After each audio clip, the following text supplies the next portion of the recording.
Halo Sobat Gudang Movie yang kami cintai. Kali ini kami akan melanjutkan rekap alur cerita film Squid Game episode keempat. Bagi sobat yang belum menonton episode sebelumnya, alangkah baiknya sobat menontonnya agar sobat sekalian paham dengan alur ceritanya. Untuk link episode sebelumnya, sobat sekalian bisa klik link di atas ya sob, atau klik link yang telah kami sediakan di deskripsi video ini.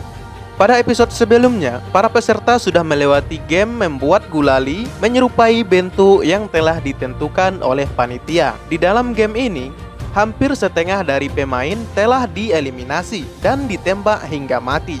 Dan para pemain yang berhasil lolos akan dihadapkan dengan game berikutnya. Bagaimana keseruannya? Oke, siapkan kopi, hidupkan rokok, cari tempat untuk rebahan, dan selamat menikmati.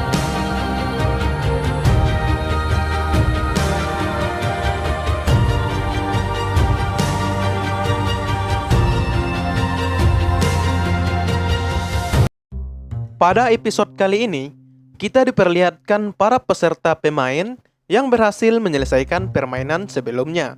Di sini kakek tua berterima kasih kepada Gi-hun karena telah membantunya. Lalu diperlihatkan para peserta permainan yang kini kembali ke ruangan tempat mereka beristirahat.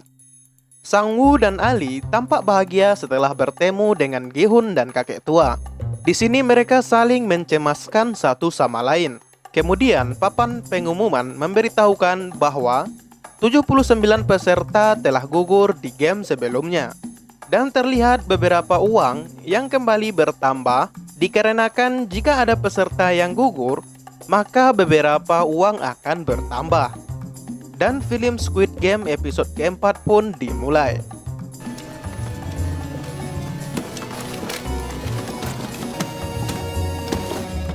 Pada episode keempat ini, diperlihatkan para peserta diberi makan telur dan soda.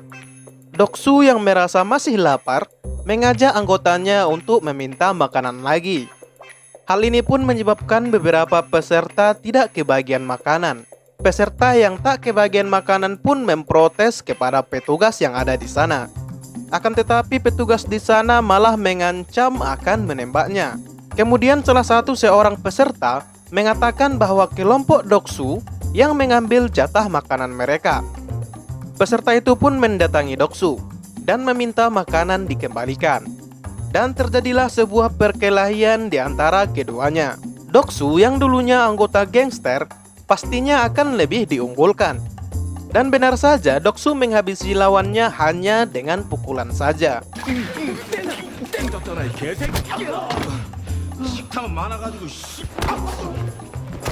Sang-woo yang melihat pun berusaha menghampiri pria tersebut. Saat dicek, alangkah terkejutnya ternyata pria tersebut ternyata telah tewas. Gi-hun yang melihatnya berusaha meminta tolong kepada petugas, karena mungkin saja nyawa pria tersebut masih ada harapan untuk diselamatkan. Tak disangka papan pengumuman tiba-tiba memberitahukan satu peserta telah tereliminasi. Dan terlihat beberapa uang pun bertambah. Melihat ini, Gi-hun pun memiliki sebuah firasat buruk mengenai kejadian ini. Lalu diperlihatkan para petugas bertopeng terlihat sedang melakukan tugasnya untuk mengkremasi para peserta yang telah gugur. Di sini terlihat Junho mengganti topengnya dengan gambar kotak. Dan tiba-tiba salah satu pria bertopeng segitiga mendatanginya. Dan ternyata gambar topeng tersebut memiliki arti, di mana kedudukan tertinggi dimiliki oleh topeng yang berbentuk kotak. Dan pria bertopeng segitiga pun meminta maaf kepada Junho. Di tempat lain terlihat beberapa orang sedang mengotopsi mayat untuk diambil organnya. Di sini terlihat ada sebagian panitia yang bekerja sama dengan salah seorang peserta untuk memanfaatkan organ tubuh peserta yang tereliminasi untuk dijual ke makelar perdagangan organ tubuh manusia. Di tempat lain, kembali ke tim Gi-hun, di sini Sang-woo beranggapan bahwa akan terjadi perkelahian satu sama lain untuk saling membunuh. Sebab melihat dari kejadian sebelumnya, mereka berpikir bahwa dengan saling membunuh, mereka bisa memenangkan permainan tanpa harus bermain di game berikutnya. Gi-hun yang melihat Sabyok pun kemudian menghampirinya. Dia menawarkan jika butuh bantuan, datanglah ke tempatnya. Kembali ke beberapa orang yang mengotopsi mayat. Ternyata dia adalah peserta dalam permainan. Peserta tersebut ternyata seorang dokter, dan dia membantu pria bertopeng untuk mendapatkan informasi di game berikutnya. Pria tersebut diberikan saran untuk bergabung di tim yang kuat, karena saat lampu dimatikan, akan terjadi perkelahian antar kelompok untuk membunuh kelompok yang lebih lemah. Kemudian pria tersebut memohon untuk bergabung ke kelompok Doksu. Namun di sini Doksu meremehkannya. Akan tetapi peserta tersebut memberitahu Doksu tentang game berikutnya. Akhirnya dia pun diterima untuk bergabung. Dan benar saja, di saat lampu dimatikan, terlihat di layar monitor beberapa peserta saling menyerang satu sama lain. Dan pertarungan epik pun terjadi.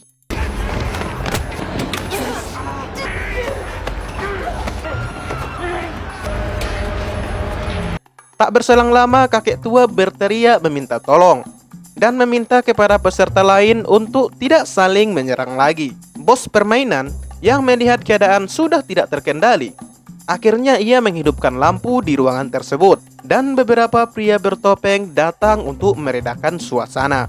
Sebelum lanjut, alangkah baiknya sobat sekalian subscribe channel kami ya sob, dan kirimkan kritik beserta saran di kolom komentar video ini. Bantu kami agar menjadi channel yang lebih baik lagi ke depannya. Oke, lanjut. Pada pagi harinya, diperlihatkan beberapa orang petugas bertopeng yang menyuruh seluruh peserta untuk bersiap-siap, sebab game ketiga akan segera dimulai. Mereka pun dibawa ke sebuah tempat di mana mereka semua disuruh untuk membuat tim yang terdiri dari 10 orang. Singkat cerita, tim Gi-hun pun sudah mengumpulkan orang.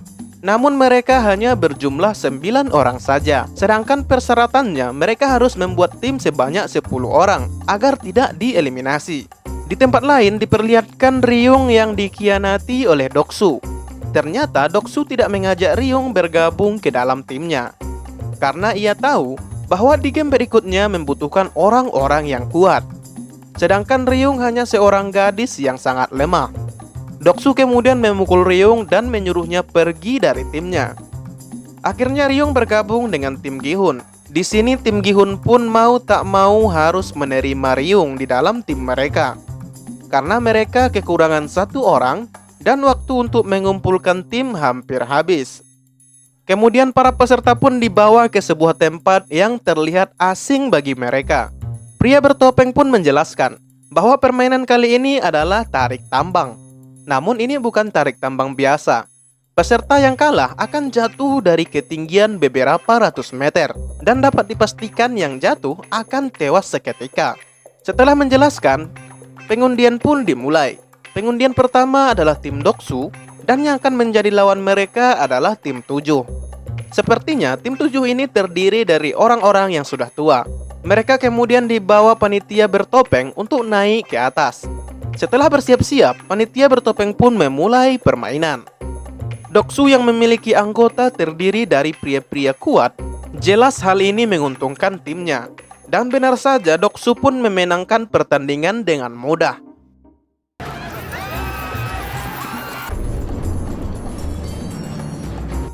Dan mereka terjatuh ke bawah dari ketinggian ratusan meter, dan dapat dipastikan mereka tewas seketika. Dan ronde kedua pun dimulai. Pengundian pertama adalah tim Gi-hun, dan pengundian kedua adalah tim 5. Gi-hun pun merasa ragu sebab lawannya terdiri dari para pria. Mereka kemudian dipandu panitia bertopeng untuk naik ke atas melalui lift. Di sini tim Gi-hun mulai ragu-ragu.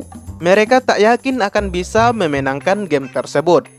Di dalam lift, sang kakek memotivasi mereka bahwa dulu saat ia kecil, dia suka sekali bermain tarik tambang, dan dia juga jarang kalah dalam permainan tarik tambang ini. Dia menjelaskan bahwa tarik tambang bukan hanya soal kekuatan, tapi juga soal strategi.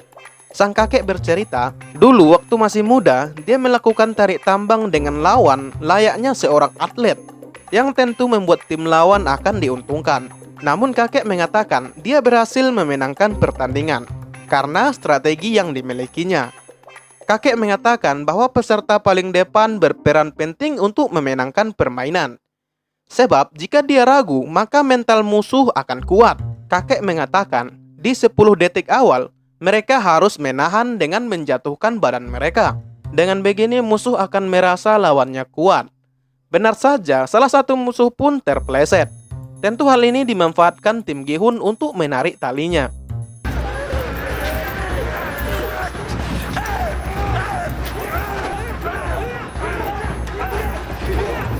Namun siapa sangka musuh pun kembali bangkit dan kini keadaan pun berbalik. Sang Woo memiliki ide agar mereka maju 3 langkah ke depan agar musuh terjatuh.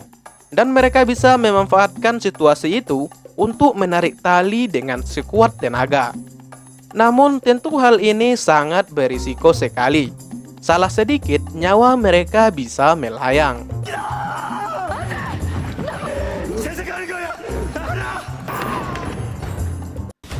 Dan film pun bersambung.